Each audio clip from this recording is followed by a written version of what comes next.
Mon sujet d'aujourd'hui, comment ne pas se faire voler notre joie.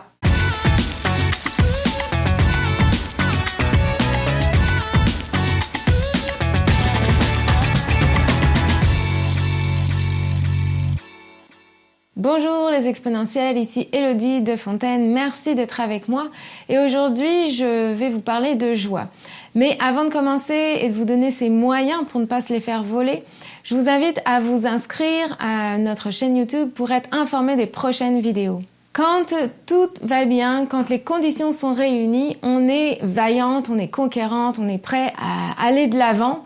Mais vous savez comme moi que la vie est parsemée de choses qui sont là et qui ont le potentiel de voler notre joie, voler notre bonheur, de nous assombrir.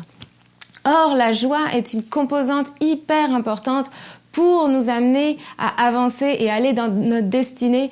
Parce que quand nous perdons la joie, on focalise sur ce qui ne va pas, on focalise sur ces mauvaises choses et ça nous voile complètement les opportunités, ça nous voile le chemin, ça nous voile la sortie, l'issue qu'il peut y avoir. Donc aujourd'hui, je vous invite à voir 5 moyens pour ne pas vous faire voler votre joie. Le premier moyen, c'est de développer la gratitude. Il y a un pouvoir vraiment dans le fait de développer la gratitude. Concrètement, ça veut dire que au lieu de vous lever le matin et d'avoir tout de suite à la pensée toutes ces choses qui vont être contraignantes, contrariantes, les soucis que vous avez et de les placer devant vous, c'est de voir au contraire tout ce qui va bien. Oui, peut-être que aujourd'hui, vous n'avez pas une très bonne santé, mais vous avez un bon mari, vous avez des beaux enfants, des petits-enfants, vous avez un toit sur votre tête, vous avez un travail qui vous permet de vous nourrir, vous avez des amis sur lesquels vous pouvez compter, vous avez une église dans laquelle vous vous sentez bien. Vous voyez, il y a toujours une raison de vous réjouir. Et l'erreur, c'est de tout focaliser sur ce qui ne va pas, alors qu'il y a un tas de choses dans votre vie qui vont très bien. Et ça vaut plus que ce qui ne va pas. Donc, développez la gratitude, développez le fait de voir ce qui va bien et le placer devant vos yeux pour conserver votre joie, parce que dans le fond, vous avez toutes les raisons d'être heureuse. Le deuxième moyen, c'est de se rappeler votre pourquoi. Vous le suivez, nos capsules sur Exponentiel, et on vous parle souvent de vos buts, vos objectifs, votre cible. De connaître votre pourquoi, c'est hyper important et ça prend tout son sens dans ces moments où les choses, les circonstances vous volent votre joie. Parce que quand vous savez pourquoi vous vous levez le matin, quand vous savez pourquoi vous avez entrepris telle ou telle chose, pourquoi vous avez pris cette décision, pourquoi vous avez déménagé, pourquoi vous avez changé de travail, pourquoi vous êtes engagé dans ces études-là, si vous vous rappelez de votre pourquoi, ça va éliminer tout ce qui ne va pas, ça va retirer de votre esprit tout ce qui vous contrarie, tout ce qui est négatif finalement, parce que vous allez vous dire, oui, c'est pénible, mais je sais pourquoi je le fais, c'est pour ça que j'ai choisi cette direction, donc important de vous rappeler votre pourquoi pour conserver votre joie. Le troisième moyen pour conserver votre joie, c'est de court-circuiter le négatif. Je m'explique. Court-circuiter le négatif, c'est que à la place d'un événement, un élément négatif, vous allez mettre un élément positif. Vous avez eu une mauvaise nouvelle aujourd'hui, eh bien, vous apportez une bonne nouvelle à quelqu'un. Quelqu'un vous a déçu, trahi, vous blessé, eh bien, vous soyez quelqu'un de fidèle, de loyal, qui apporte une bonne nouvelle, qui apporte de l'amour, qui apporte de la joie à quelqu'un aujourd'hui.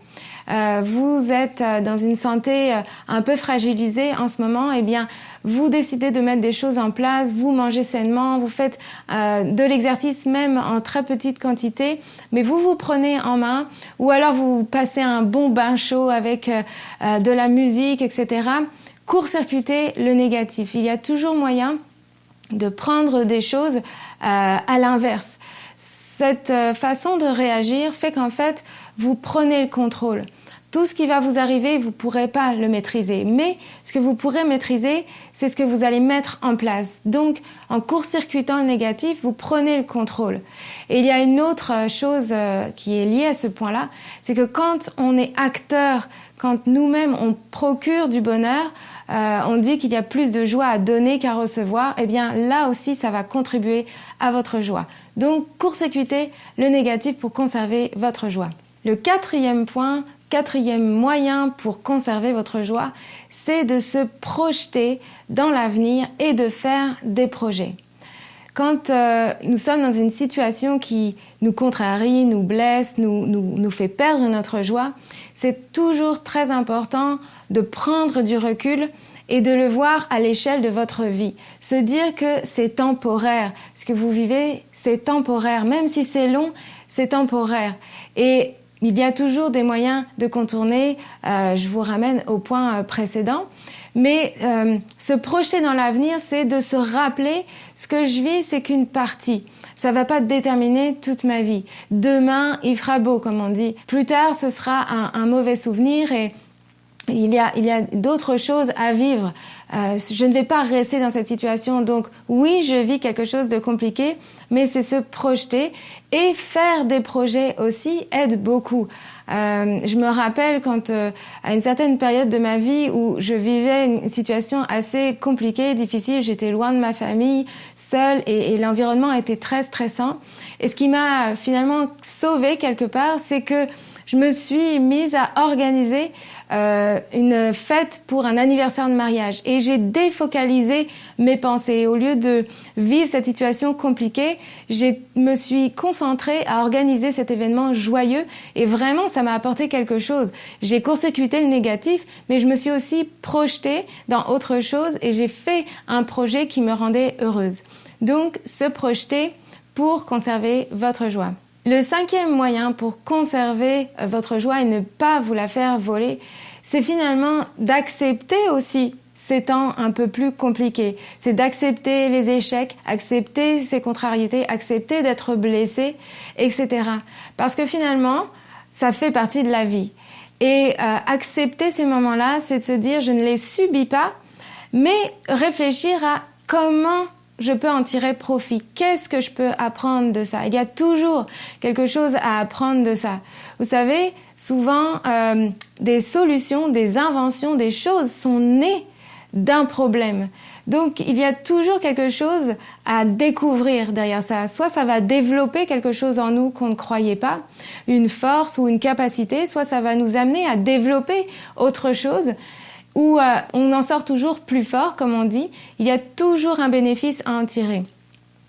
Si vous êtes affecté par la maladie en ce moment et que ça vous a arrêté net, parfois c'est très soudain, eh bien, soit c'est que vous en aviez besoin, profitez de ce temps-là pour faire quelque chose que vous n'aviez jamais le temps de faire si vous étiez très actif.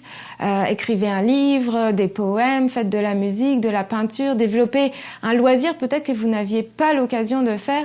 Vous pouvez toujours transformer cette situation à votre avantage. Donc, acceptez ces moments-là et en tirer profit. Qu'est-ce que je peux en tirer pour en bénéficier?